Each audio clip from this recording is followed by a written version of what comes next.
Welcome, everybody, to the A to Z podcast. I'm Adam Hess, and joining me is my good friend, and we are reuniting here, Robert Zeglinski. Robert, how are you tonight? Adam, I'm so good. Thank you for asking. I appreciate the courtesy. I really do.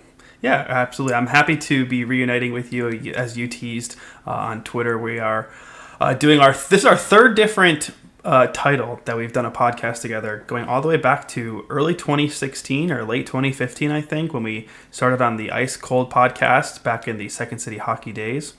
And It wasn't cold. It wasn't called ice cold pizza. No, it was Ice Cold Podcast, and then because we always talked about cold pizza, and because I do not like cold pizza, and I think that became a big running theme with some of the guests and just some of the random conversations that we would have on to end those conversations. Someone made a Photoshop and called it ice and made it say Ice Cold Pizza because it's the logo we had said Ice Cold Podcast. So that's where the Ice Cold Pizza thing came from. That was probably our best name, honestly. It might have been. A to Z is really good, but Yeah. but And who could forget the Blitz Network Radio, which was very creative back when we did the Blitz Network. it worked very well. It did. We're pretty committed to that. Yeah, it actually. I mean, it was a good name for the official podcast of a network to cover the Bears at the time. And yeah, we're here to talk about the Bears again. So that's a little bit about like our background. I mean, Robert and I, like I said, we go back to 2016 doing podcasts together, which is fun. And so we basically had decided to do a podcast again just for fun. These are not always going to be about the Bears, but this one we happened to decide to do it about the Bears just because we both kind of decided that, we are not incongruous, but we have very interesting opinions on where Justin Fields is at specifically, and just given the fact that the Bears played on Thursday Night Football last week and then now play on Monday Night Football this coming week, we have not only just the typical mini bye associated with a Thursday Night Football game, but an extended mini bye. And so it was a good chance for us to kind of kick this off. It's something that we had kind of I would say fucked around with the idea for a while and then now decided to finally find out. And so here we are, if you will. And so we're deciding to actually get into it. So I guess we'll just kick off getting right into it, Robert, I'm just going to throw it right at you, just with that setup. Where are you at with Justin Fields 6 weeks into this 2022 Bears season? Yeah, man, It's hard. Like I've gotten over the initial emotional reaction from last Thursday night's clunker. Excuse me, but I'm concerned, and I'm not necessarily concerned specifically in terms of Fields' play, but and this isn't a novel thought, but we're at a point where I think the more you expose Fields to what I feel is the worst situation in the NFL, the worst offensive situation in the NFL anyway, the more you risk turning him into damaged goods. Like that's my prevailing thought right now. I think Fields can be a franchise quarterback. You and I have talked so much, just like privately in DMs, obviously for context. Like I think Fields can be a franchise quarterback. I think he can be like a face of the league type of guy, but he's in a spot where you're starting to lose some of that sheen, where all these different hits, all of these different plays he's missing, the entire surrounding atmosphere around him is not conducive to helping him reach his potential. And we're getting to a point where where I feel it's almost going to be permanent. And that's very concerning for me. Yeah, I think, that's a very fair thing because this is something that, I've listened to, a few podcasts and anytime that that Justin Fields is kind of a topic of discussion, if it's like local Chicago radio or someone doing a YouTube video or a national podcast, I like to just listen to kind of hear their thoughts. And a lot of times I feel like I'm kind of in line with that. And that's something that people like Trent Dilfer, Nate Tice, Tim Jenkins, all these different people that I've watched videos and consumed content from have mentioned that this sort of thing can permanently break you. Trent Dilfer was on 670 The Score last week and talked about how when you look at the career of David Carr, who, when he came out in the draft and was drafted by the Houston Texans, he was thought of as kind of this can't miss number one overall prospect. They would have been absolutely insane to not start that expansion franchise with that guy. But he played for so long behind an offensive line that was horrible, kept taking those hits, developed bad habits, and he basically never had a chance to recover.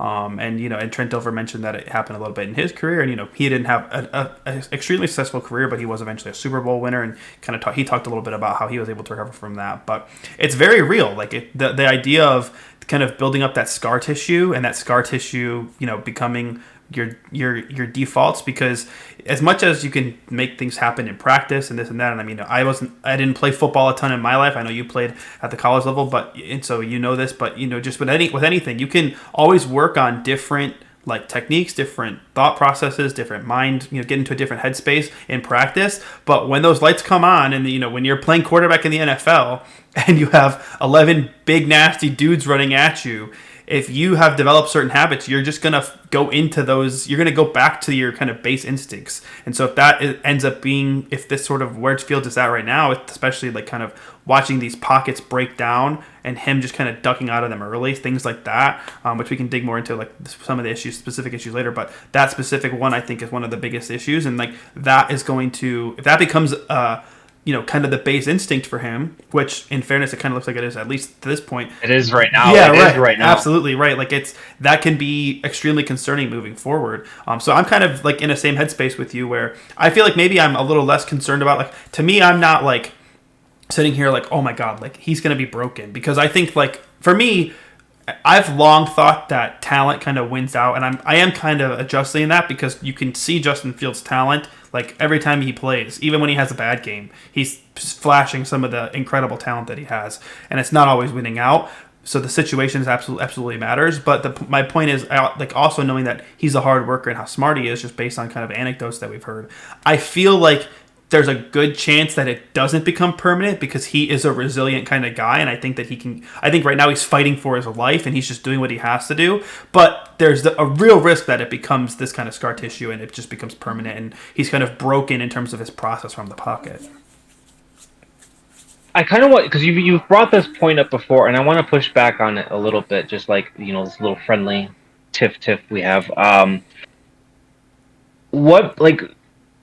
Fields is a hard worker. He's smart. I'm not going to deny that. He's disciplined. He's like very committed to the game. But like, what makes him like from all the other Bears quarterbacks, from all the other NFL quarterbacks that have failed because of the situation? Were they not smart? Were they not hard workers? Maybe not to the level Fields was. Obviously, we can't speak to that completely. Mm-hmm. But what makes Fields different in that respect that would have him persevere? That I guess I don't necessarily see that, to me anyway, as like a reason that he would rise above the smoldering dumpster fire that is the offense around him right now. He's not. Every young quarterback's a hard worker. Every young quarterback's touted as smart, and they're learning everything. At least based off what we hear, at least based off of what we study and talk about. Yeah, I mean, it's definitely a fair question. I think specifically, like, for this question, my mind immediately just goes to comparing him to Mitchell Trubisky, which I feel like comparing him to Mitchell Trubisky is almost an insult in some ways, because the talent level's off the charts. But I think specifically, and this I'll just speak to like my own experience, and again, like, just to set this up as an answer as well, like, so people know, and Robert, you know this, like, I actually did believe in Mitchell Trubisky longer than I should have personally. I specifically remember that, like, it was after week 2 of 2019. Everyone that we had a little group chat for the Blitz Network back then, and everyone in there was like, "Oh, this is like over. He is terrible." And I was still kind of I was holding on hope against hope still, even then. Because I thought that 2018 season there was real improvement. So I held on longer with him than I should have. And you also know that, like, I was a huge fan of Justin Fields all the way back to college. Like, I was shouting this guy's name from the rooftops as, like, I thought he should have been rivaling Trevor Lawrence for the number 1 overall pick when it came to, like, the overall discussion, just based on his body of work in college. So I want to, like, I state that, like, I am a huge fan of Justin Fields, like, so I have the bias there, but I also was a big fan of Mitch, and so my mind just kind of compares the two. And so my own experience in terms of just watching them play and then also hearing them speak, the biggest differentiator for me in terms of, like, what makes him different in that regard, and I think that this is, like, the most apt comparison for a young quarterback, is the fact that Justin Fields looks and sounds like he knows what's going on more often than not, even if he's not pulling the trigger on throws that he should. Like, there's there's been plenty of screen capped or GIFed moments where it's like this receiver is wide open. There was the one in Green Bay. There was this one just last week with Mooney on that first drive or second drive that they had where Mooney dig across. Yeah, the dig where Mooney's running in from the right, and it's one of those windows he should have thrown. So even if he's not making those throws, it feels like more often than not Fields at least like understands what's going on, and then you hear him talk in press conferences and he breaks things down a lot smarter. Mitch Trubisky always just kind of sounded like a football player to me. So to me, that's the biggest differentiator, is that he's smart enough to know what's like going on around him. So that's where, like I said before, I often feel like he's kind of fighting for his life, because like I think that there's a misconception, especially like with a lot of the national coverage lately.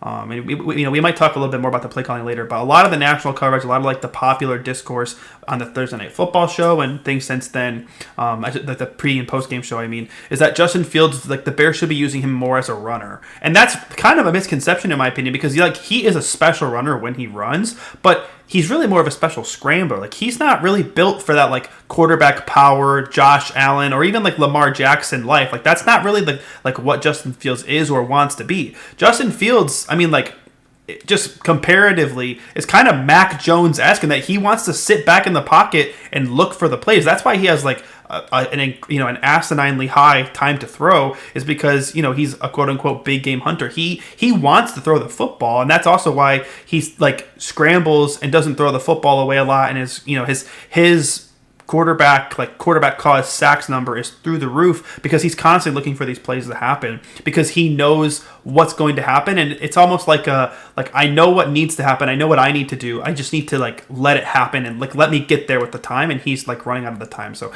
I think that's the biggest differentiator for me, is that I don't think that Fields is doing this because he doesn't know what's happening, and he's like, I'm sure there are times where he's getting surprised by where pressure's coming from, like maybe he doesn't read the pressure right pre-snap, or he's surprised that his offensive line is so fucking bad, but I think that he's still smart enough that he knows what's supposed to happen, and so I take hope in the fact that it won't just become that like base instinct that I talked about before, that it's not going to be this like, okay, take the snap, and if nothing's there I have to run right away. He's like if his whole life he's been able to sit in the pocket, especially at Ohio State. He had really good offensive line. He's been able to sit in the pocket and hunt for those plays because that's what he's naturally inclined to do. He's a quarterback. He's not a runner playing quarterback like a lot of people would make you think. He's a quarterback who can run when he has to.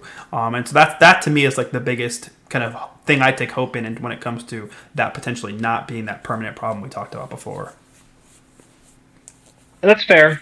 I will say to the running point, I want to see Fields work more from the pocket. I want to see him work more to his natural strengths. I think a lot of that critique, and I agree with it in this respect, where they should have some kind of red zone package. I know we're supposed to talk about Getsy later, and we probably will still, but they should have some kind of red zone package that takes advantage of Fields, running off tackle, or running some kind of zone read, or running some kind of option with David Montgomery or Khalil Herbert, where you're getting him in a place where he can he's the best athlete on the field. Mm-hmm. Most of the time, he's the best athlete on the field. Mm-hmm. That's I don't think we can argue that. Like that 2 weeks ago when they played the Vikings, that wasn't even in question. He was the best player on the field in that second half. He was the best player on the field. Yeah. He was the best player on the field. So you don't necessarily have to turn him into like that full-time runner. You don't have to maximize him in the way, use him in the same way perhaps as the Eagles do. Mm-hmm. Jalen Hurts, incredible multifaceted player. Eagles, I think he has the most touches inside the low red zone of any player in the league. You don't have to necessarily do that, but you should leverage his strengths more often. You should have some kind of, package that lets you do that. Like use your players' best abilities. Maybe this wasn't what he was in college, but you can maximize that in the NFL. It shouldn't be like rocket science in that respect. Yeah, absolutely. I mean, and you think back to Justin Fields' very first pro snap, if we remember all the way back to the Los Angeles Rams game last year to kick off. Andy Dalton started the game. They get down in the red zone, and this is Matt Nagy. Matt Nagy puts Justin Fields on the field, and his first snap was a quarterback run off to the side. I think it was a little bit of an option, but he just takes it into the end zone. And then I think back even to the first game this season, or not the second game this season against Green Bay on that first drive. They get down the field. They had the one shot pass on the flea flicker. They got down there mostly running, but in the end zone they ran a pass play where Fields was kind of rolling out, and I feel confident thinking back about that. It was a pass play where Fields basically said, okay, they kind of put a defender in conflict, and Fields was like, okay, well, that conflict, he's taking away the pass, I'm going to take it in here. I think that, to your point, getting him on the edges, especially, even if they don't want to call up straight runs, because that's not necessarily what Fields prefers to do or is really even best at. I think he's much better as a scrambler than a designed runner. I mean, we haven't seen him do a lot of designed runs to be fair, but I think if you can get him running out onto the outside and put a defender in conflict where they have to decide, am I going to give up my coverage or am I going to break down on this quarterback because he's going to catch the edge? Give Fields the opportunity to then throw the ball in the end zone or run it in himself. Little things like that. And you don't want to be doing a bunch of nakeds and moving the pocket every single play. And you do want him to work a little bit from the pocket because he is actually good there, despite what many people think. But he also doesn't necessarily always have the right amount of time. And also, you can tell his internal clock in the actual pocket right now, to the point we were talking about earlier, is not very good. If he doesn't have something right away, he basically goes into scramble mode, even if the pocket is still pretty good, which is definitely not ideal. And that's something that, to me, is probably by far the biggest concern. And that's kind of what we were talking about before. But that is still kind of what needs to improve. But I definitely think to that point, you getting him to use his legs a little bit more, make defenders stop him. Basically, I think don't make Justin Fields make the plays. Make the defense stop Justin Fields. I think is probably a better way to say it. Yeah, you want the defenders to think about something extra. You want them to. It's a lot easier, obviously, and it's easier said than done as well. But it's a lot easier to defend a quarterback when you only have to worry about one thing they do. But you look at these other versatile guys, and I only throw out Patrick Mahomes and Josh Allen, the two best players in the sport, because they're just great examples of what the quarterback position should be. Those guys are testing the linebackers and the secondary every single play because you're not sure if they're going to rifle off a whole shot flat-footed. You're not sure if Allen's going to take off on a quarterback power or on a designed option for himself. Mahomes is going to dance around in the pocket or, scramble off in man coverage. There's always multiple options that you have to be concerned with those guys and with any high quality offense. There aren't many high quality offenses right now, to be fair. But with any high quality offense in the NFL, you're worrying about multiple things in every play with that quarterback. I mean, with the Bears, you're not even worrying about there's nothing to worry about with Fields. If Fields finds the seam, okay, he's going to get a 15-yard gain. He's going to get that 39 that nifty little 39-yard run he had at the end of regulation against the Commanders. But that's it. Mm-hmm. That's it. Yeah, and I think to kind of just to a positive, I do think even though there was some very concerning plays within that Thursday night game in general, I feel like we've been seeing progress on an upward trend, especially when you talk about just the fact that if you look at his EPA per play or expected points added per play, weeks 4 to 6, he's 9th in the NFL or 14th in the NFL in weeks 4 through 6, and he was 9th in weeks 4 and 5. So week 6 brought him down a little bit, but Thursday night football has been pretty much trash across the board this season, especially for quarterback play. Understatement. Yeah, the games are not good, and then quarterback play, Joe Burrow, I looked into this earlier, Joe Burrow is the only quarterback all season that has placed inside the top 10 on a Thursday night football game that in their week for EPA per play. Even Patrick Mahomes and Justin Herbert in week 2, when they put on a hell of a show, I thought, and both played well, were 12th and 14th respectively. So Thursday night football is killing quarterbacks everywhere. So I don't worry too much about the fact that he had some struggles, because I do think that there were some good things in that game. That second drive that they had, I thought Fields was playing really, really well, and then unfortunately he threw an interception off of a guy's helmet, But I rewatched that a little bit of the all 22 from that game today, and yeah, he threw it off the guy's helmet, but Lucas Patrick was also pushed 5 yards back from the line of scrimmage and in his face, and Justin Fields, the defender's right in Justin Fields' face as he throws it off the helmet. So it was still not a great play by the offensive line. But so I think that there's some positive trends happening here and that we're seeing some growth. The concern is, like we mentioned, like you don't want these things to become bad habits, and then also they're coming up against good defenses and good defensive coaches over the next couple of weeks. Firstly, this week against New England, and then, of course, they have Dallas in a couple of weeks as well. And that defense is flying around. And so, to me, you want to see that try to continue. It's just there's a lot of concern about if it's going to be able to continue, just knowing the quality of defense that they're coming up to face soon.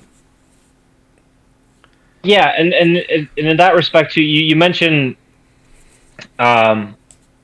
excuse me, completely lost my train of thought. You're good.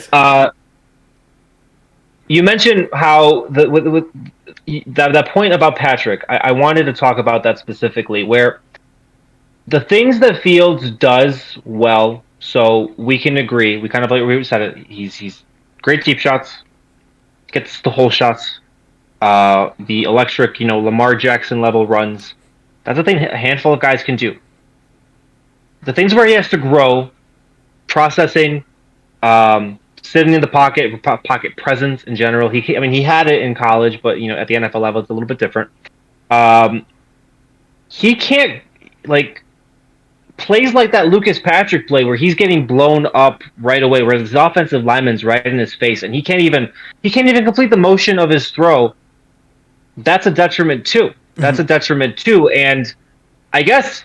Because you're making me feel guilty almost. My positive spin on it is that he's showing resolve through it, but still not encouraging. Yeah, it's still not encouraging that he has the tackles can be bad, but if the interior is also bad, where's he going to go? Right. If the interior is also bad, where's he going to step up? Where's he going to slide? There's no space. He's in his bubble and he's just waiting to get teed off on. Yeah, this is something I was actually talking to my dad. Ironically, I just as a quick kind of funny aside, I messaged you about this, and you said the same thing. But we both thought it was hilarious that our more older now fathers, who are very Bears.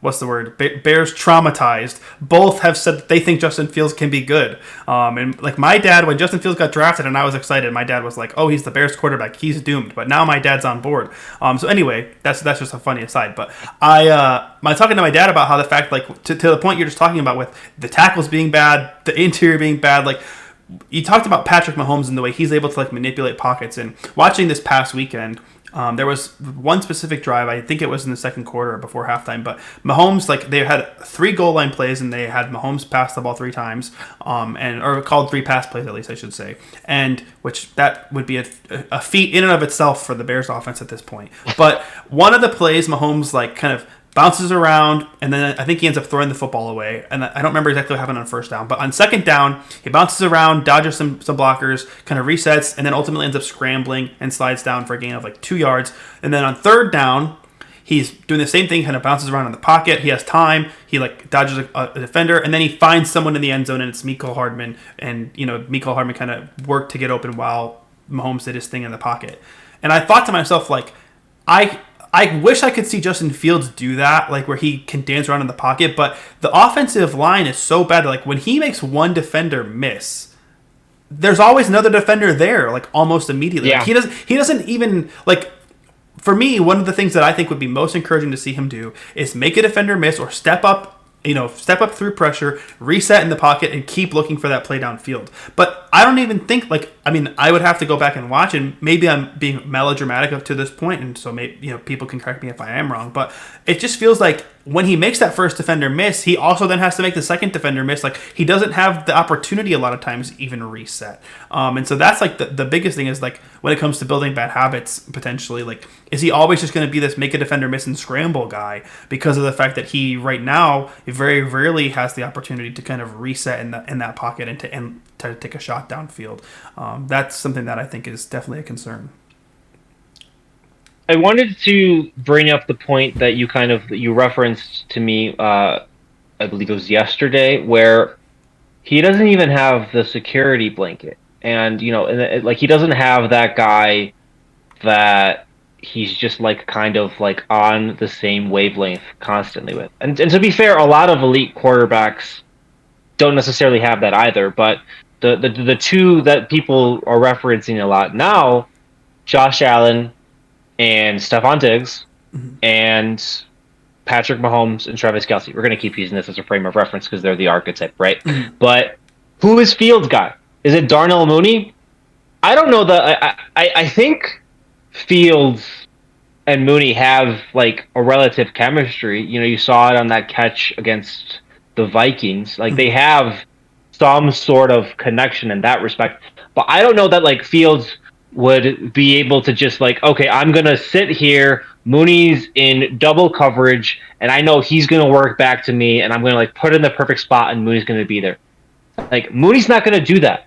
And as we saw, like the Commanders game, that play on the goal line, that wasn't the first time that Mooney has necessarily failed in that kind of big spot. I think we know that he's not. There's a reason that people think of him justifiably so as a number 2, probably more of a number 3 slot. Like he's not the guy that's going to make that play. So Fields doesn't have that like crutch, for lack of a better term. He doesn't have even when he has a clean pocket, even when he dances by the defender, even when he finally has it, there's just not like an easy play for him. There's never an easy play for him. It's always dying hard or like going for it all.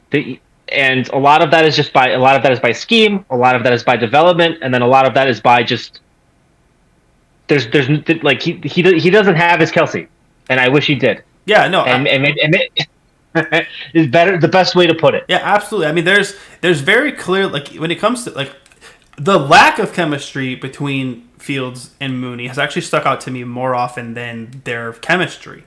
Because there have been some times, I mean, I think back to the first preseason game against the Chiefs, there was like one really nice pass that Fields made to Mooney.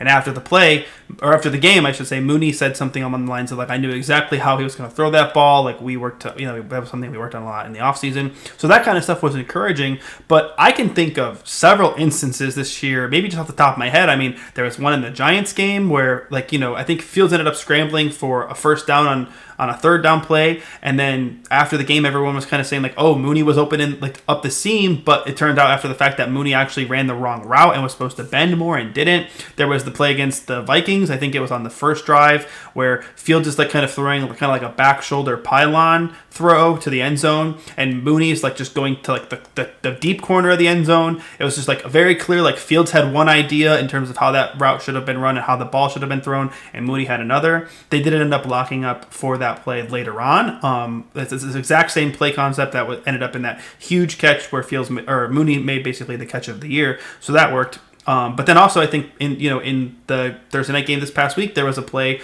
where Mooney kind of like ran out like I think it's like a 15-yard kind of like hitch route, and when he came back, Fields threw it outside because the defender was breaking into the inside, and Mooney still came inside.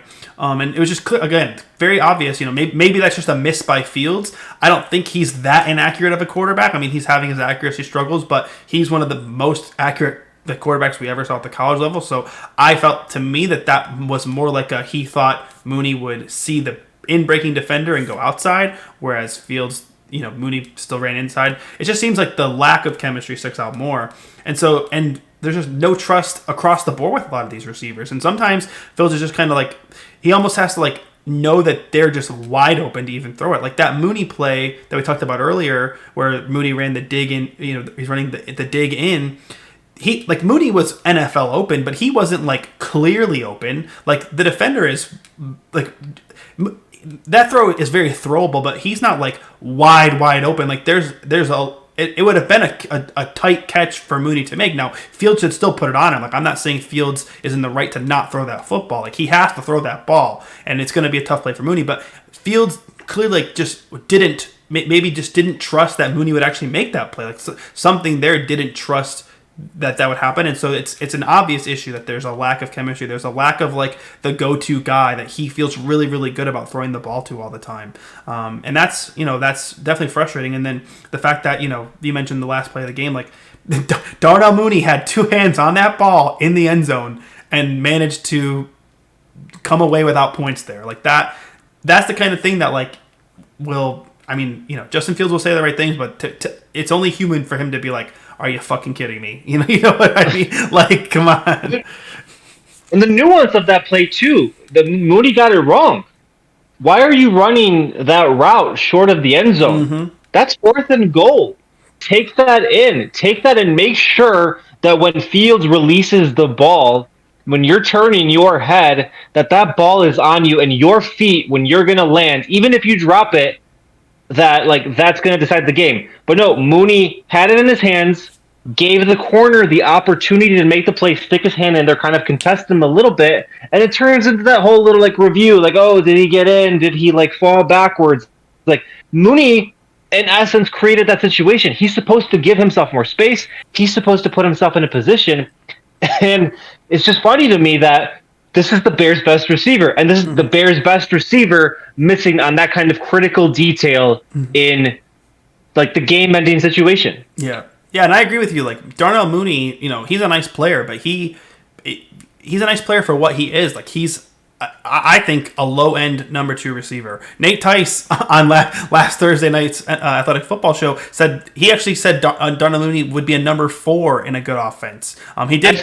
I believe at first time. Yeah, he did quickly correct it to a 3, but like the fact that he even went to a 4 to me was like holy, like wow, like that's kind of shocking. Like that, the fact that the point is like nobody, I don't think anybody in the NFL probably thinks that he's a number 1, which and that he's the Bears number 1, and so that kind of gives me a chance, I guess, maybe to bring up another question, and we can always come back to we'll come back to this talent discussion because I think this question is part of it. But when it comes to the fact that Darnell Mooney is your number 1 receiver, Equanimeous St. Brown is your number 2 receiver, N'Keal Harry maybe will end up being that guy or number 3 if and when he returns, but Dante Pettis has been the number 3 receiver, like.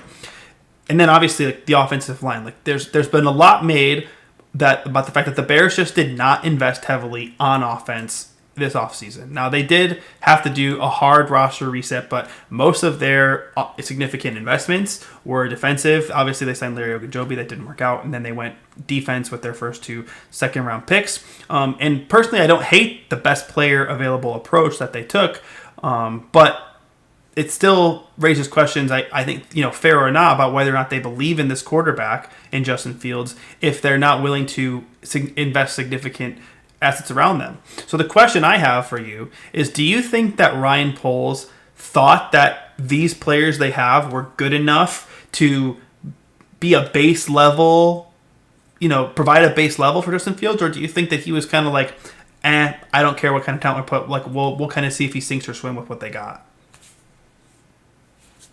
I'm gonna go with the benefit of the doubt, because if his legitimate evaluation was that this was good enough to support a quarterback, to help develop a quarterback, then 6 months into his tenure, 8 months into his tenure, right? 9 months into his tenure, then he's probably not the GM that will build the Bears back into a Super Bowl. If that was his legitimate evaluation, like, okay, this is good enough, let's do it. I think it's the latter. I think sink or swim. Fields makes it. Let's see what happens.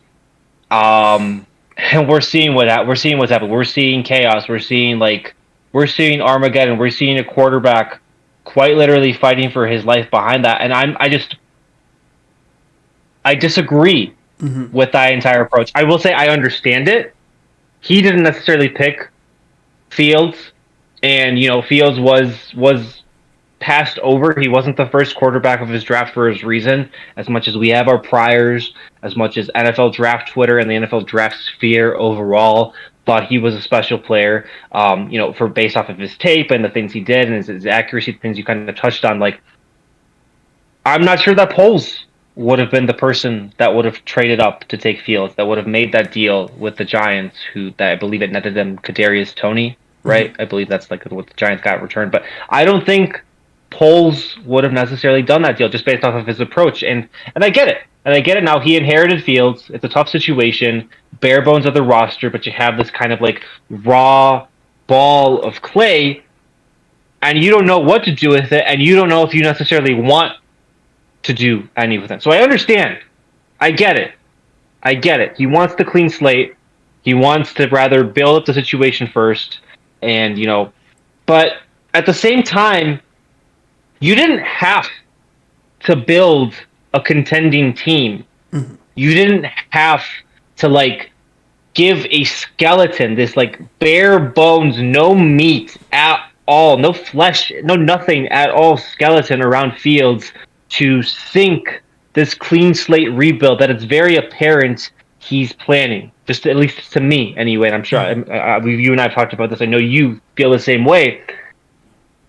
You could have gotten more competent starters on the offensive line. You could have drafted. You didn't have to take the third round kick returner that's missed most of training camp and is taking time to be integrated in the offense. We'll see. I'm not writing him off completely yet, but you could have taken a tackle there. You could have taken a guard there. Sorry, don't mean to cut you off, but taken right after Velus Jones Jr. was Abraham Lucas Jr. I think it's Lucas Jr., but Abraham Lucas by the Seahawks, and he's been starting at right tackle for them, and he's been awesome. Like, he's been one of the best pass protectors in the league as a rookie. Mm-hmm. You could have started him on the left side. I love this Braxton Jones story, but fifth rounder, weak base, weak anchor. There's a reason he went in the fifth round, and we saw it against the Commanders. Montez Sweat turned him into a turnstile. So I disagree with that. Yeah. Would Abraham Lucas been the difference in the Bears being, right now I think they're probably going to be a 3-win team. Right now I think they're going to probably be a 3 or 4-win team. I know for a fact, because you've told me that you feel differently, and I'll let you give you the rebuttal in a second, but right now I think they're going to be a 3 or 4-win team.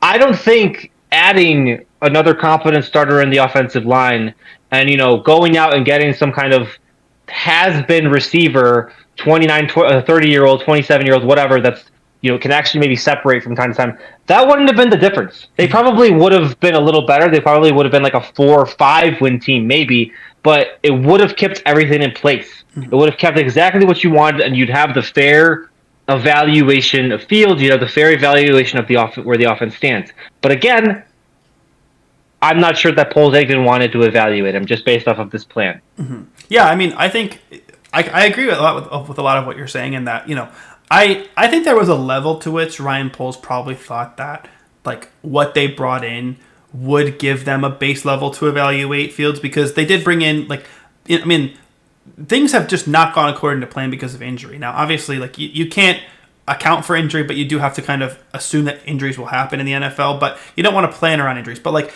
they didn't think that Lucas Patrick would be playing left guard at this point. Like, they thought Lucas Patrick was their starting center and Cody Whitehair was their left guard. And I mean, look, Lucas Patrick has been horrible at left guard.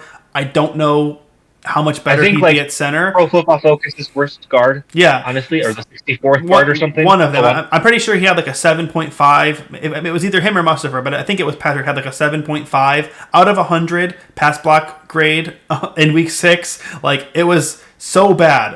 That's from PFF. So I don't know if Patrick would be that much better at center, but I do think. I mean, Sam Mustafa, I think personally is horrible, so I'm willing to believe that Mustafa or Patrick would at least be as good, if not a touch better. And then Whitehair is definitely better at guard than either one of the two. So had Whitehair not gone down on IR, that, and Patrick not broken his thumb in training camp and had to be playing out of position, maybe that changes. Had Byron Pringle not gotten hurt, maybe, he would be the wide receiver too. And I assume that they kind of thought that they could get, something out of him. Like, I actually thought, not that I think that he's on the same level even remotely as Allen Robinson, but when you look at the production that the Bears actually got from Allen Robinson last year, I thought Byron Pringle would be able to at least come close to replicating that. I think Robinson had like 400 total receiving yards last year, 450 maybe. Like, I don't have the number in front of me, but it was not a big number, and I thought it was very attainable for Byron Pringle. So maybe they thought that, that level, like that kind of stuff would help them out a little bit, but it's clear now that it hasn't worked out. And to your point too, like, you know, a lot of people, myself included, I wanted the Bears to draft George Pickens. I've heard that there was like maybe some off the field things that maybe drove them away from doing that. Or maybe, you know, other people wanted Alec Pierce. Like they could have taken a rookie receiver, but that rookie receiver is probably not the difference maker. Like that, I don't think that a George Pickens or an Alec Pierce is making the Bears offense that much better. It just would have been nice to see them make an effort a little bit to invest in Fields, because now, like the fact to me that we're even having the conversation about do the Bears believe in Justin Fields or not is a little bit of a red flag. And I'm with you on what you said earlier. Like I think Fields, his ceiling is, you know, franchise quarterback talent, like player. Like I've talked about earlier. I think he's a face of the league type player. Oh, absolutely. Honestly. I mean, when I talked about earlier about those like plays with like Patrick Mahomes kind of bouncing around the pocket.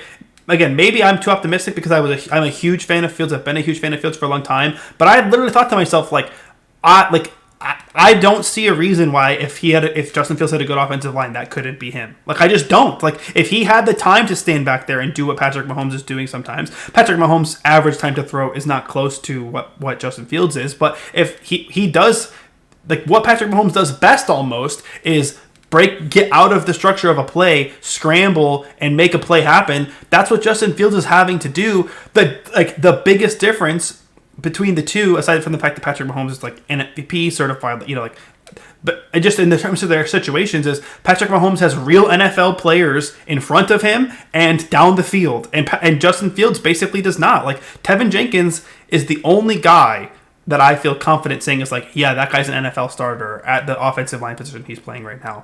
And he's not even playing the position he was drafted to play. So that just, you know, and again, that's a different regime that drafted Jenkins, but it's just, and I'm not trying to say like, Justin Fields would be Patrick Mahomes if he was in that situation, because it's so hard to know. But I do believe, like I believe that if Justin Fields had a good offensive line, he would look a lot better than he is right now. And some you know, pass blocking grades don't hate the Bears offensive line, but to me, like you watch the tape, there's a lot to be concerned about with that. And then the receiver, you know, it's a combination of either the receivers not getting open or the offensive line having struggles. Like it's obvious that kind of stuff is happening when you watch it play, and it's like we've talked about, like the situation. It's not so much like, oh, Justin Fields sucks. It's like, is he ever going to be able to recover from how bad this is? Like he's basically being given no choice but to kind of suck in some ways. I don't know, and I'm not just trying to defend him there. Like he is struggling. Like he is not playing well. I'm not trying to say like, oh, Justin Fields is actually playing really well and you know he's just getting screwed over. Like no, he's making a lot of mistakes. It's just a question of like, I think it's fair to wonder if he'd be making those same mistakes if his situation was better. Something I wanted to bring up about the offensive line too. The offensive line is so bad, and Cole Kmet, you know, I don't think he's a bona fide like receiving option. This is not a guy you're gonna run an offense through. But on paper, that was supposed to be Fields. That was supposed to be Fields' security blanket. In some respects, that was supposed to be like his like zone guy. That was supposed to be his guy that's like sat down in the middle of the field. But the offensive line is so bad that, for example, whenever the Bears are in the red zone, they almost never have Kmet actually run a route. You have that initial play, that initial like pick play against the Commanders that bounced off the helmet. He was, but for the most part, they keep Kmet in line, because he's probably their best actual blocker on the edge. Yeah. Let's be honest. Like he's probably their best actual blocker on the edge. They can't send him into routes. Mm-hmm. You know, we're talking. We keep talking about those quality possessions they had against Washington. Those quality initial possessions. They're in max protect. So much. Cole Kmet's not running around in max protect. No. Cole Kmet is not running a route in max protect, and that's your second best guy. There's a lot of two-man route concepts, and Cole Kmet was in 7-8 man protection. Like it's brutal. JT O'Sullivan has been deriding Cole Kmet as a left tackle in his breakdowns of the Bears. Like they use him that way. Yeah, that's how they used him. Mm-hmm. And like I get it, he's a great blocker. He's probably a blocking tight end. And I again, like I said, I don't think he's not going to be a Pro Bowl 70-80 reception guy, but I just wonder if the line could hold up more with general time. Does even having Komet help more often? Does even having 50 catches from Komet like on like in a good structured, well developed offense, does that help Fields? Are we even having a lot of this conversation right now if Komet's more of a receiving option? Right. You know? Yeah. Yeah, and I think to that point, like with Komet being more of a receiving option, like some of the things they're doing schematically, I think are making things. I don't want to say like again, I'm not trying to like pass things off as if Justin Fields is struggling, but some of the things they do schematically, I feel like puts a lot on his plate. Like just like one little thing. This is an example, and I think I should shut this out to Tim Jenkins, who like talked about this, and that's kind of where I was like, yeah, this is a good point. Like, why are they doing this? The Bears have Justin Fields in shotgun with his right foot back. And the point of that is basically to do the typical like Aaron Rodgers, Tom Brady stuff where you're playing super quick, you can catch that ball, no laces, snap, and throw it to the first hot guy you get. But Justin Fields isn't like, he's just not. I don't know if he is that, like, even at his peak is like fully capable of playing that way, but right now he's especially not capable of doing that. And there was the play against the Commanders on Thursday Night Football where if you remember the fourth down where Fields ripped a throw to Amir Smith-Marset and it went right through his hands. That the play before that was a third and 10, and they were trying to basically just get a couple of yards to make it a fourth and short. And it was like a quick out. And Fields had his right foot back, and he takes 2 steps backwards for like his mechanics, his timing, his footwork. But the fact that he then had to because he had to do it that way because his right foot was back, it actually threw off the timing of the play. Whereas if his left foot had been back and his right foot had been forward, which is like the more natural, typical way that you stand in the pocket, it like the timing could have worked a little bit better because it's for Fields to take that quick 2-step drop or step and a half, whatever it was, and then rip that out. And to me, it's just like one of those things where Luke Getsy, the other thing they're doing a lot is having, or not doing a lot, but like when they're on the road, they have Sam Mustipher looking between his legs for Fields to pick up his foot rather than having a center look at Fields and like Fields say when he's ready and do a center tap. And that's concerning. Like there's been a couple times already. I think 2 I can think of off the top of my head. One against Minnesota where Fields was walking to the line to make a check and Mustipher snapped it. But that also prevents Sam Mustipher from actually like surveying the field before the play. And Sam Mustipher is not a good center. So like you want him to be able to identify the guys he needs to block before the play. And the way they're doing it now is putting all of that on Justin Fields' plate. It almost makes me wonder, like, is Luke Getsy doing a little too much of the things that he saw work in Green Bay, but they worked in Green Bay because they have Aaron Rodgers. And, you know, as good as I think Justin Fields can be, right now, he's not even remotely on the same level that Aaron Rodgers is in terms of being able to coordinate an offense. So that, like, to me is a little bit of, like, little things that I would be interested to see if they could change those things, if that would have an impact. Devil's advocate on that point, do you feel that it might be that Getsy's trying to throw this at Fields because they're trying to, like, it's like a trial by fire where they're asking, like, this is where they, if they like him, you know, in that hypothetical, I'm going to say it's a hypothetical right now. Sure. That's where I am. If they like him, do you feel that it could potentially be that they're asking these like specific mechanics things, they're asking these things out of Mustipher because they want Fields to eventually be this way, so this is their way of getting the live bullets flying at him, learning those things. As much as it's a struggle right now, you know, maybe by December, I don't necessarily think it will be, but by December, that looks a lot better. You know what I mean? Like, do you think it could be that kind of plan? I mean, I would hope that that's what the situation is, because if they're kind of square peg round holing this and just saying we're gonna have you do this no matter what, like that would be a concern to me, right? If they're basically saying like we don't, like if they don't believe in Justin Fields and they're making him do this anyway, that actually, I guess, like I actually almost think that would make more sense than like they believe in him and this is the offense they want to run later, because I think that they should, if they believe in him, and I actually, like, I still kind of think that they, at least I don't think that they are out on Justin Fields at least. Like I don't really think Justin Fields has really given them any reason to be out on him unless they were never in, basically. I think what he's showing is still, there's enough flashes, and like I said before, he's making progress to where, the last, weeks 4 through 6, he's been a top 15 quarterback in the NFL by efficiency. Obviously, week 6 was bad alone, and I think week 5 carries a little bit of that, but he was pretty good against the Giants as well. So he's improving. He's been improving as the season has gone on up until this Thursday night football game. That I think that he's showing them enough. So I would hope that they're building the offense around him. But at the same time, like, if this is the system they want to run, and this is like a pretty universally run system in the NFL, where if Fields is the guy and Luke Getsy, is ultimately kind of the genius he's being sold to be. And I'm not saying that like sarcastically, like Darnell Mooney has used that word to describe him as well. Like, if that ends up happening, like this is a system that the Bears could bring in a number of guys from any team across the league that are running this offense and kind of like just have Fields plug into it. So that definitely could be the case, but I still think that there are like some things where you could just like do the changes that it's still let him operate as himself, if that makes sense. And so I think that there has to be more of a balance there, but I would hope that at least is the idea that, hey, we're going to have you grow into this. It might not be natural and it's going to be ugly, but I do think he probably will improve a little bit, at least as the season goes on. And even if he doesn't, I think, if he plays about this same way where he's like, a top 20-ish quarterback, given the situation he's in, I don't know how much more you can ask of him. Yeah, I mean, I can't disagree. I was going to say about Getsy. We keep bringing up this point of critique or contention with him. I'm actually sort of impressed.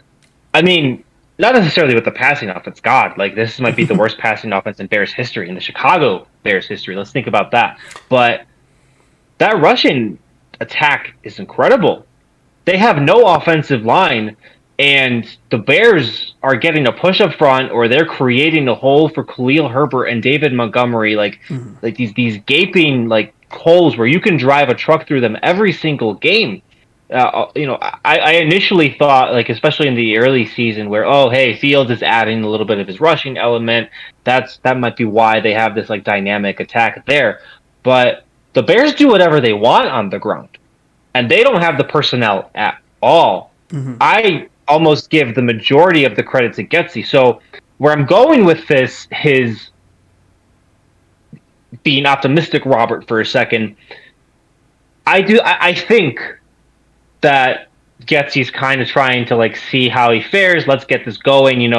It's going to be rough, because I can see the vision elsewhere. Mm-hmm. Because I can see how he's maximizing what is the worst offensive line in the league, what is the worst set of receivers in the league, at least in the running game.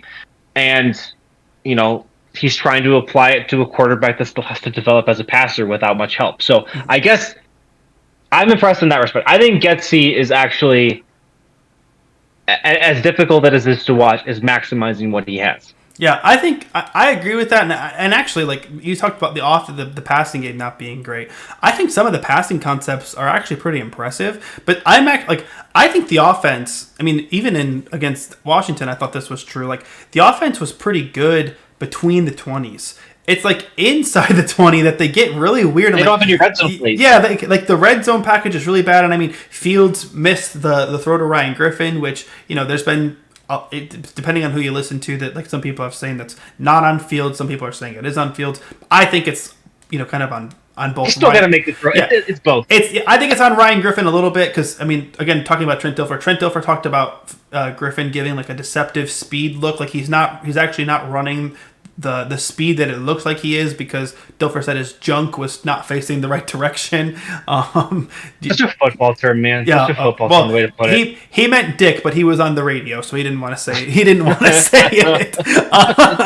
But anyway, but at the same time, like, the throw was so wide open that I would like to see Fields almost just like sky it up, let the guy go run under it and make the play. Like, there's nobody breaking that play up if you just throw it so high, not like throw it out of the end zone, but just like give it a lot of air, let the receiver go make the catch. So I think like those little things have to happen. But also, like, inside the red zone, like I think they run like almost 80% of the time. Like, I don't know. I don't know what the deal is there, but that's where it concerns me. But overall, like between the like, I am the point being like I am impressed with Luke Getsy, but there are some people. I don't know how much you follow like the Honest NFL account, but our friend Brad Spielberger seems like that guy, and he.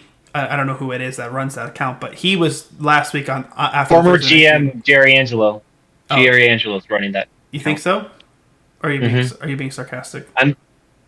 Come on, go on. Anyway, I would hope Brad wouldn't know it was Jerry Angelo and thinks it. But anyway, he was talking about how like, and a couple other people have said this actually too. I can't think of anyone else off the top of my head, but like they were critiquing some of the things that Getsy's doing with Fields and almost saying like they don't think that Getsy really realizes what he has in Fields in terms of like the talents that are there. So it's kind of interesting to see some of the different takes, but I think overall, I think I'm mostly encouraged by Getsy, but definitely some things that I wish were a little different. But we were talking before about hypothetically the Bears do believe in Fields. Let's just, we're a third of the way through the season. Let's hypothetically talk about the Bears either don't believe in Fields, never believed in Fields, or to what they've seen to this point, they're like, we don't think he's the guy. You said earlier, like you think that they're like a 3 to 4 win team. I actually don't disagree with that at this point anymore. I kind of thought heading into the season that they'd be like a 6 to 7 win team, but I thought that they would probably win at least one of the Giants or Commanders games. I also thought that games like Miami, well, not so much Miami, but games like New England, the Jets, a little bit of Miami too, could have been toss-ups, but the way that those teams are playing, I no longer think that the Bears, like, I don't expect the Bears to win to the even Falcons. Like, yeah, the Falcons even too. Like I don't view those games as much as toss-ups. Like I still think, it's one of those any given Sunday kind of things. I still think that the Bears can maybe be competitive with some of those teams, but I don't expect, like, I don't look at it anymore and think, oh, like, they'll probably win. They'll grab like a handful of wins among those games. I no longer think that. So I kind of see this like capping out at 5 wins, and I would be surprised if they got to 5 given where they're at now. Football Outsiders has them facing the second hardest schedule the rest of the way. Adam Hogue tweeted that today. So that, like, it's going to be hard for them to win a lot of games, more than maybe 1 or 2 more games the rest of the year. So to that point, if they don't believe in Fields and they are a 3 to 4 win team, they're looking at a top 3 pick in the draft. And there are 2 very attractive quarterbacks at the top of the draft in CJ Stroud and Bryce Young. And also, depending on your opinion of Will Levis, there's been some rumors that the NFL is pretty high on him.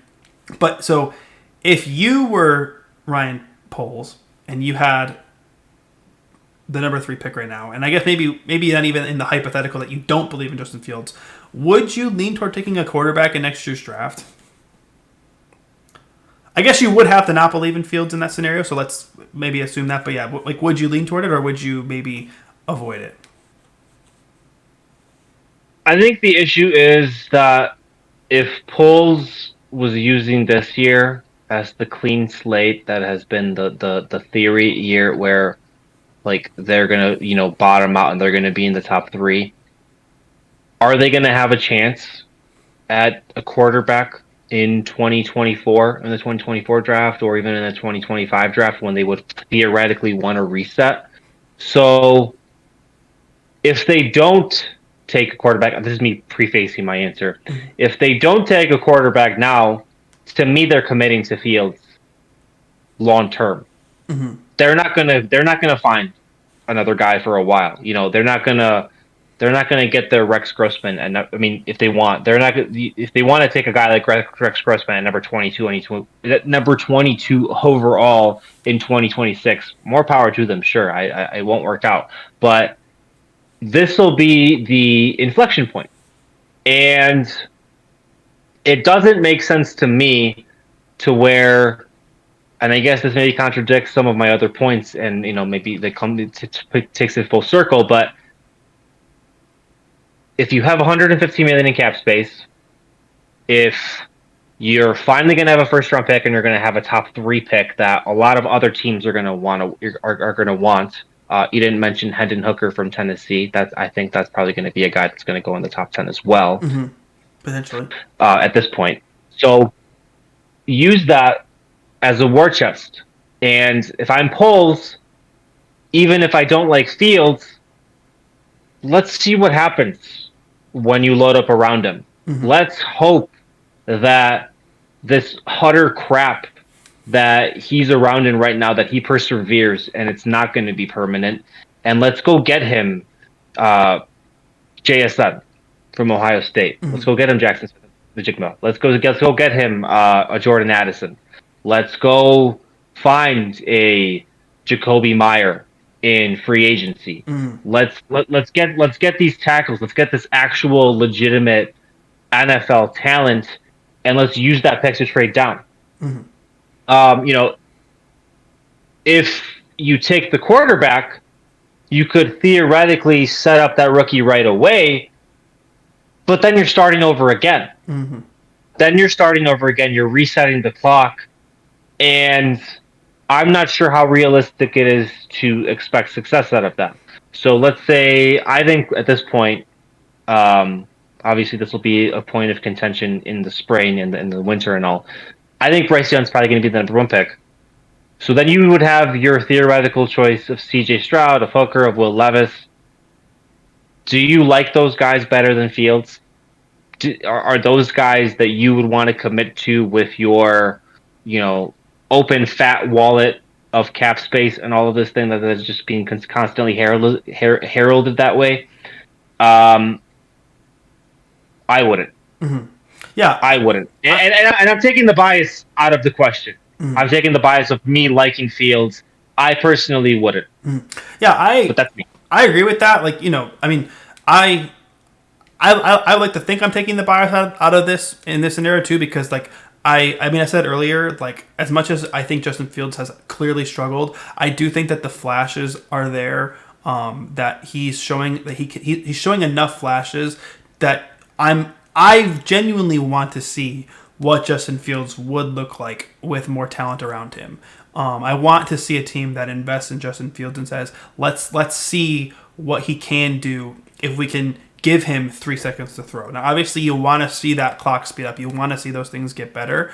But like Jalen Hurts is a good example of a guy who had a really long time to throw, got improved weapons, and now his time to throw is I think under 2.5 seconds because he's able to move faster because he knows he has better weapons around him and he has the league's best offensive line in front of him. So if you can get a better offensive line in front of Justin Fields, if you can improve the talent in front of him, I want to see what that looks like.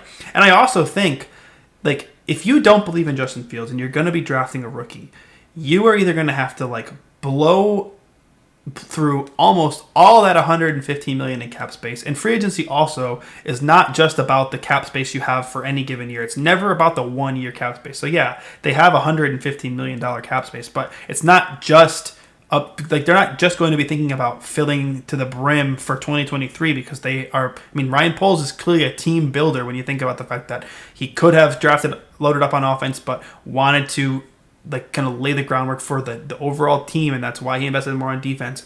So I have a hard time believing that they would just blow through a ton of money. But I think if they decide to go quarterback route, they would have to spend so much of that draft capital or so much of that free agency capital to improve the situation, because otherwise you're going to be bringing in a Bryce Young, a CJ Stroud, whoever it may be, into a situation where they're not going to be set up for that much more success than Justin Fields, I think. And, Bryce Young is an extremely composed quarterback. I think he's probably the only quarterback that if the Bears were to go that direction, I personally would be able to be yeah, I can get behind this. But any other quarterback, I would have a hard time getting excited about it. I just saw one of the most talented quarterbacks in college football history fail, and the team kick him to the curb after 2 years, and you expect me to get excited about, whoever else, the guy who played behind him at Ohio State, or Will Levis, who is mostly a traits guy, or Hendon Hooker, who I think is going to be 25 as a rookie. It's going to be hard to get excited about any quarterback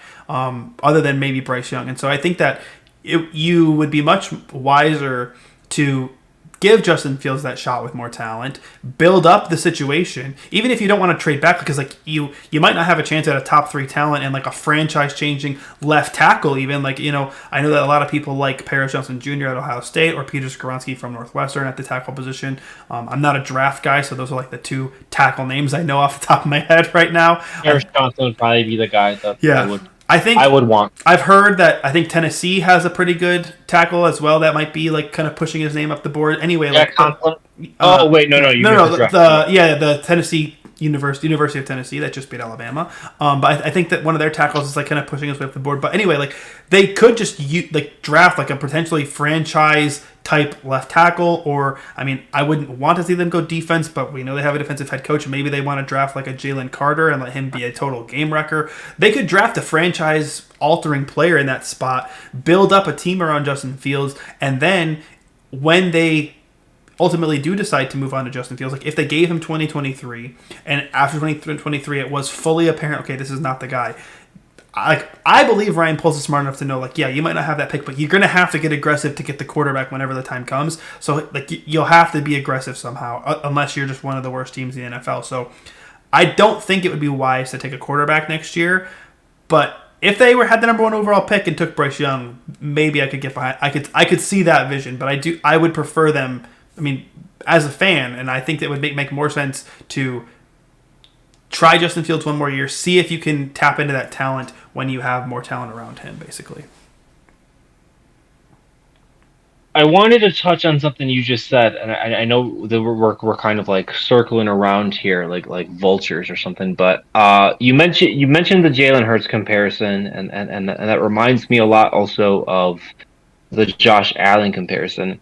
This is something that people do, and I'm not like saying that you do it necessarily, because I also would theoretically do it, but you compare young bad quarterbacks to success stories because that's the easy thing to latch onto. Sure. But the thing about Hurts and Allen is like they're exceptions. Mm-hmm. Allen might be the greatest developmental success story in NFL history. Yeah.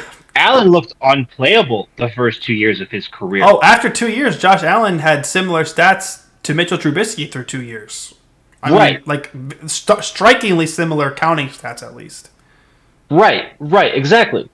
And Fields is in kind of in a point where I would think that he's even worse so far, anyway, through like 16-ish starts, right? He's even worse. So if Fields works out, then you're once again breaking precedent. Unless this is the new NFL, unless quarterbacks are getting a longer leash and they finally all blossom in year 3, and this is like the new history. But Hurts and Allen for now are still such incredible exceptions. Mm-hmm.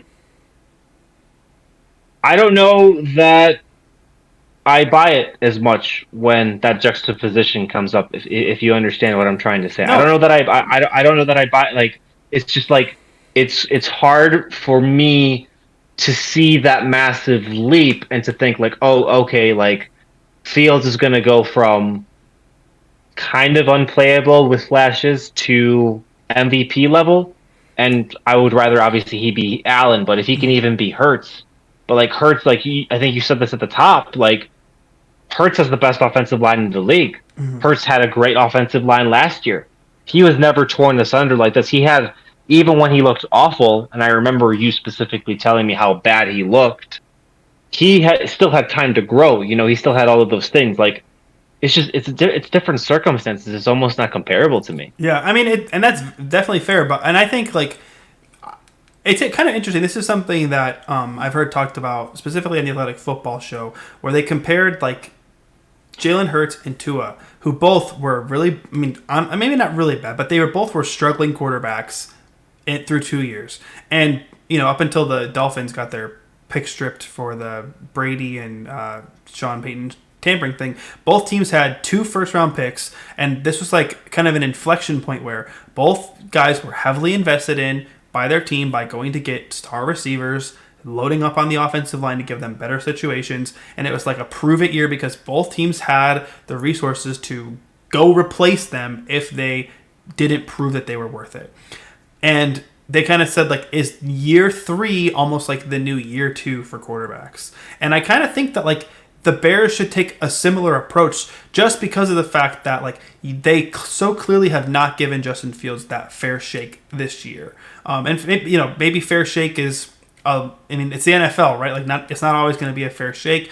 Like, it's not really a developmental league. Like, you either can play or you can't, because there's 17 games a year, and those are your only shots to win. It's 17 best of ones. It's not like the hockey or the baseball, where like it's a lot of time and you see opponents multiple times. Like, you only see three. And coaches are fighting for their job too. Yeah, coaches absolutely. are fighting for their job too. True. Yeah, you only see 3 teams multiple times a year in the NFL, so it's not developmental. But when the Bears, like, to me, I guess it's just like the Bears situation is so bad, but you still see Justin Fields making plays from time to time. I mean, look, like Justin Fields, for even if you want to have the absolute worst opinion of what his game was on Thursday night, he still had them in position to win the game at the end of the game, and threw back-to-back plays that in the end zone, his receivers had 2 hands on the football and came away with 0 points.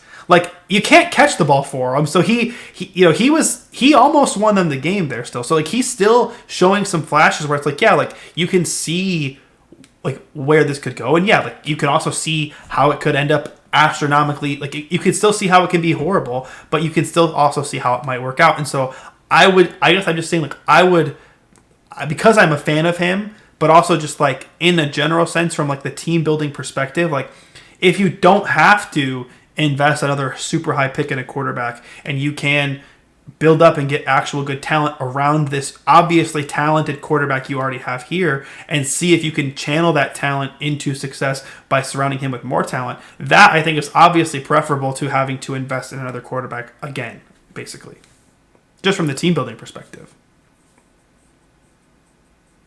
Follow to that, and I guess this could kind of be like the bookend of this whole thing. Can we finally put to bed this eternal chicken, what came first, chicken or the egg thing when it comes to quarterbacks in the NFL? After seeing Fields, after seeing Hurts, after seeing Allen, after seeing Tua, and just watching the Bears for how many years, unfortunately, it's situation. Mm-hmm. It's situation that comes first. We were obviously not big fans of Mitch Trubisky, but is he a different player if he's in Kansas City? I'm willing to admit that he probably would have been if he starts his career with Travis Kelce, Andy Reid, and Tyreek Hill, and the great offensive line. I'm willing to admit that he might not be an MVP, but that guy probably might still be wearing Kansas City red, or like all of the other countless Bears quarterbacks over the years. Like, there's been this constant debate, I feel, especially over the last 5 years or so, where like, oh, the quarterback, you're going to get the quarterback, they're going to elevate the players, they're going to make all of their teammates better. Quarterbacks only do that once they're established. Quarterbacks only elevate, like Patrick Mahomes. Travis Kelce is one great receiver, but like you're not necessarily going to write home about Mecole Hardman. You're not going to write home about Sky Moore and Juju Smith-Schuster. Those are adequate targets. He's in a place now in his career where he's been playing for a little bit. And he's an MVP caliber quarterback where he's elevated. No quarterback like in Field situation or the past iterations of Allen and Hurts at all, like, they're not going to elevate the guys, and we have to stop putting. We have to put that to bed. We have to put that to bed once and for all. You have to get the quarterback to the point where he can carry your team. Mm-hmm. They're not going to carry the team right away. They just won't, and it's an unrealistic, poor way of viewing team building for anyone that still does that. Yeah, absolutely. I mean, even another good example of this, and a guy who's improved this year a little bit, is Trevor Lawrence. He was in a worse situation last year than even Justin Fields because of what a mess Urban Meyer was. And you saw, like, he was really bad last year. I mean, Trevor Lawrence was almost as bad as Justin Fields was last year. I mean, in terms of overall. And I think he threw like 600 passes and had off the top of my head, 600 passes, and it was like 6 yards per attempt. Yeah, like it was like six. Like, It was bad last year for Trevor Lawrence, and he's like supposed to be the second coming. You know what I mean? Like, it was bad. I mean, and even like Andrew Luck. Well, Andrew Luck was an exception. He was really good right away, so maybe that's not a good example. But yeah, like, to your point, like, situation does really matter, and I do ultimately think, like, I think Justin Fields, what he's doing at the moment, even for as bad as he's playing, sometimes you're seeing like the talent shines, right? Like you have to be talented to succeed, and if you are talented, you will succeed. But yeah, you're right. Like I agree with you. That's kind of what I wanted to reference earlier a little bit, and maybe I didn't do it as overtly, but like I no longer just believe in this like talent wins out no matter what. Like like I said, like I believe Justin Fields can be that like like you said a face of the league kind of quarterback, but he's not being given that chance now, which is why I would like to see the situation improve. So yeah, like I'm with you. This situation is so important when it comes to these quarterbacks. It comes first. It comes first. And that's and that also is why I just talked about how I think that it wouldn't make sense for the Bears to draft a quarterback right away, because if they did that, there would have to be a significant improvement in the situation, and I'm just not sure that they can improve the situation that drastically for a rookie solely through free agency and the day 2 and 3 picks that they would have. So that's what I think.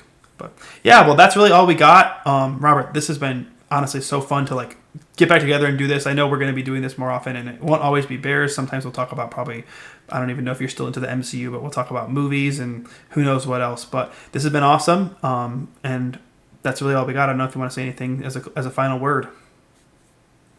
From Z to... It doesn't work that way. It's A to Z, Oh. It goes the other way. Or if you're in Canada, I was A to Z. A to Z, I guess, sure. But yeah, it's been fun, Adam. I loved getting back together. Loved having this like new little nuanced football conversation. Absolutely. Can't say it enough. And hopefully at the end of the year, we're talking much more positively and have a lot more fun talking about Justin Fields. Hope. Yeah. All right. Well, thanks again, man.